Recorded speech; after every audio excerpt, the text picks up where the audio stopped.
Hello મિત્રો, કેમ છો બધા? આજે અમે ફૂલ ફેમિલી નીકળી ગયા હતા દર્શન કરવા અને વાતાવરણ તમે જોઈ જ શકો છો, એકદમ સરસ વાતાવરણ હતું. બહારથી એકદમ ઠંડો પવન આવતો હતો, તો અમે એસી બંધ કરી અને બહારના વાતાવરણની મજા લીધી.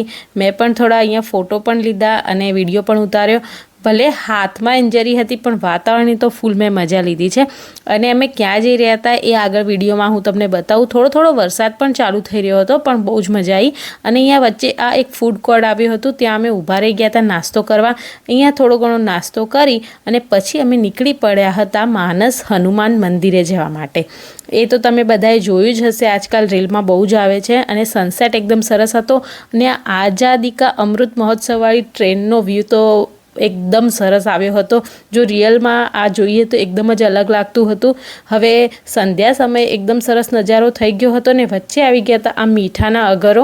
અહીંયા મીઠું હતું, બધું જ પકાવવામાં આવી રહ્યું હતું. અહીંયાથી સ્મેલ પણ બહુ આવી રહી હતી, પણ નજારો એકદમ સરસ હતો. તો નીચે ઉતરીને ફોટા પડાવવાનું તો કેમ ચૂકાય. અહીંયા થોડા ઘણા ફોટા પડાયા. એકદમ સરસ પવન હતો પણ સ્મેલ બહુ જ આવતી હતી. તો થોડી વારમાં જ અમે ગાડીમાં બેસી અને પહોંચી ગયા હતા માનસ હનુમંત ધામ.